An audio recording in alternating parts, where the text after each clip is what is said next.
السلام عليكم ورحمة الله وبركاته. Koley dad badan may daawanin, laakiin bil ka hor baan rajaynaya inay ahayd, ayaa waxaan soo gudbiyey Hugging Face transformerada ay dadku ku soo publish gareeyeen. Large language model ka mid a modeladaas oon isticmaalay bal af Soomaaliga inay recognize garayn karto. Dee sababta ugu weyn ee machine learning-ka marka laga hadlayo weliba large language modelska marka laga hadlayo shayga ugu weyn ee muhiimadiisu ay tahay waxa weeyaan vectorization in la vector gareeyo oo kelmadihii nambaro loo bedelo si aanay xataa haddii 10,000 oo luuqadada adduunka lagaga hadla waxay doonaanba luuqadaba luuqaday doonta ha noqotee inuu vectorize garayn karo dee mashiinkii lan ma garanayo kelmadihii iyo textkii ma garanayo in loo bedelo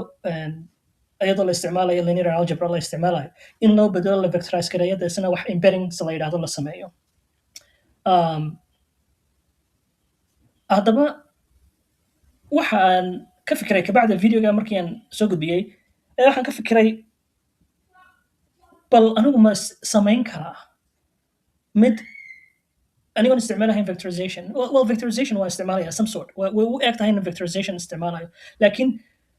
waxaan ka fikiray ka waran haddii maanta actually ka fikiray waxaan isweydiiyey innaga oo aan isticmaalin wax aad u complex amba complicated inagoon isticmaalin oo linear algebra halkaa iska dhig calculus halkaa iska dhig muxuu ahaa embedding iyo waxaa halkaa iska dhig ka waran haddii aan ka bilaabo sentenceka aan dabeetana xaggii aynu tokenization iyo parsing aynu ku samayn lahayne processka ay transformerada amba large language modelsku ay isticmaalaan inagoon isticmaalin bal ka waran haddii aan waxa rudimentary kasoo qaad qof aan backgroundkaaba aan lahayn haddaan ahay oo maanta aan invent garaynayo sideen u approach garayn lahaa inaan problemkaa solve garayo deetna waxay ku dhalatay ka waran haddii aynu gebigeennaba horta qorno sentenceyo 5 sentence aynu qorno aynu u dhaxaysiino mid walba period markaynu u dhaxaysiino dabeetana aynu randomize garayno aynu weight ku darno kelmad kasta oo sentenceka ku dhex jirta markaan ku daro weightkaas in dabeetana barbar dhigo sentence kasta weightkiisa iyo qofku su-aashii weydiiyey weightkiisa bal inaan isbarbar dhigo dabeetana aan heli karo bal mid u dhow aan odhan karo warkaasa ugu dhow oo sentenceka ugu dhow oo qofku wuxuu weydiiyey dabeetana aan qofka tusi karo sentenceka uu weydiiyey tusaale ahaan kasoo qaad tusaale ahaan scorekani waa scoreka qofku wuxuu ina weydiiyey marka halkan saad ka arki kartid wuxuu isku wada darayaa character kasta wuxuu ku assign garaynayaa muxuu ahaa scalan u dhexeeya 0 iyo 1 ayuu ku bahlaynayaa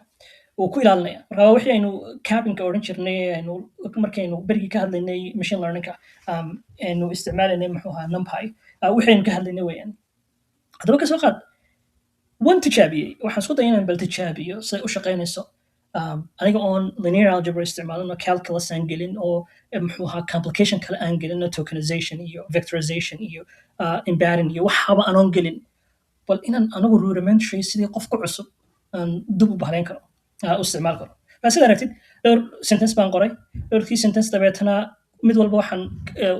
character ahaan baan u kala saarsaaray character kastana amba xaraf kastaba waxaan ku daray number random oo u dhexeeya 0 iyo 1 u dhexeeya ayaan ku daray dabeetana saasoo kale aanan ku sameeyey qofku kelmaddu i siiyey hadduu su-aashii weydiiyo qofku asagana saasoo kale ayaan ku sameeyey dabeetana waxa quraataan sameeyey waxa weeyaan inaan eego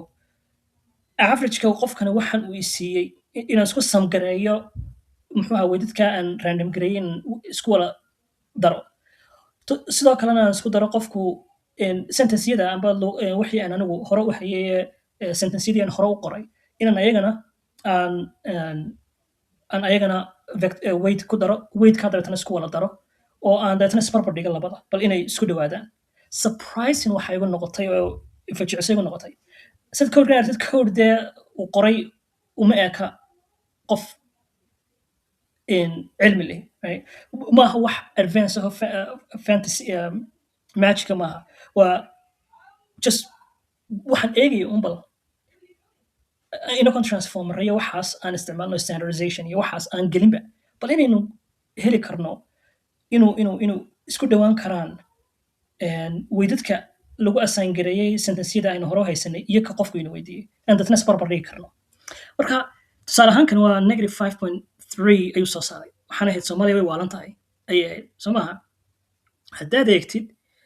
soomaaliya way waalan tahay haddaad eegtid marka qofku uu ina weydiiyo weydka aynu randomize garayna waa negative 5.3 surprisingly aad bay iskugu dhow yihiin right? Almost waa identical sidoo kale balan mid kala soo qaadano haddaad moodaysid inaan khiyaamaynayo ka soo qaad kanoo kalaan qaaday ethiopia iyo boqolkiiba boqol way dhaantaa soomaaliya tusaalehaan ka soo qaad tusaale ahaan dabeetana halkan baan questionkan ku bahlay eg averageka wuxuu noqday negative 8.9 si ugu dhowdahay eg mid kale aan qaadano haddaad beeniga moodaysid kanoo kale ka soo qaad amba kanba ka soo qaad so ethiopia iyo somaliland kan isagana question gelino where's my question right here asaguna waa negative 19.6 aad bay isugu dhow yihiin marka intaas uma tusayay waxaan ku tusayay qofka bani aadamkii ma haddaynu iska dhex galo un dadku waxay hore u qoreen tusaale ahaan waa run qofku hadduu codekii hore kugu qoray iska isticmaal codingku gebigiisuba waa intaas laakiin mararka qaarkood waxa fiicanba inuu qofka experiment sameeyo wasalaamu allahi calaykum waraxmatullahi wabarakatu tusayay maalin wanaagsan